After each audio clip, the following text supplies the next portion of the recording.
Good afternoon, everyone. My name is John Donnelly. I'm Chief of DC Fire and EMS Department, and I'm joined here today by members of the Unified Command Team and to give you an update on the recovery operations here in the Potomac River. I'm joined today by the U.S. Army Corps of Engineers, Colonel Francis Pera, and U.S. Coast Guard Captain Patrick Burkett, as well as the Metropolitan Police Department Assistant Chief Jeffrey Carroll, HTMA Deputy Director Justin Brown, the Fire Chief for the Metropolitan Washington Airports Authority, Rick Bonnet, the Police Chief for the Metropolitan Washington Airports Authority, Police Major Tim Moore, the Maryland State Police First Sergeant John Pitenza, and the U.S. Army Deputy Director of Aviation, Colonel Mark Ott. We have the next slide. So overnight, we've been conducting search and rescue operations, or really since our last update. And these operations have continued with our regular partners from the region, as well as some of the assets that have arrived on scene.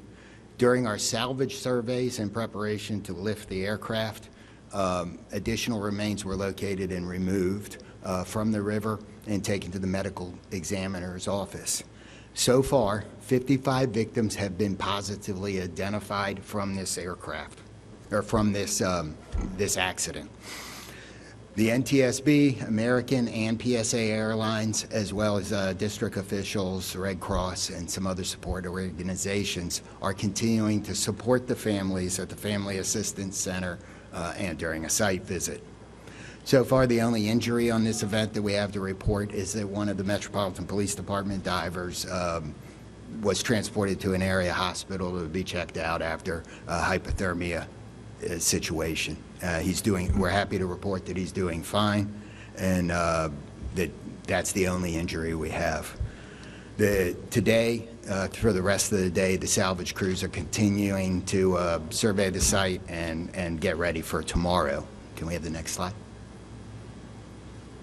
So going forward tomorrow, and you're going to get more from the Army Corps of Engineers about this, is salvage equipment will be moved into place, and tomorrow there'll be some lifting operations on what's the wreckage that's in the water. While that's going on, the local teams will continue to search down the shorelines and around the river to make sure that we're getting all the debris that's out there. And if by chance, as a member of the public, you come across some of that, you should call 911 and report it to them, and we will get it taken care of and get it examined. Next slide. So our first responders, all the people that are coming in here to support, this is a tough operation, and we want you to know, and if you're a responder listening to this, we want you to know that you can have a lot of different feelings about this, and there's people out here to help you. So each of our organizations have peer support. The Unified Command is coordinating peer support for the responders as they work. And you can easily talk to a trained mental health professional by dialing 988 at the Crisis Lifeline. And we would like everybody to look out for each other during this time, check in on your neighbors, that there are a lot of people that are being affected by this tragedy in our community. Additionally, if you want to contribute to the relief fund, the Greater Washington Community Foundation has a relief fund. It's tinyurl.com/DCA together. And that is a legitimate site that you can use to donate if that's a way you do want to help. With that, I'd like to call up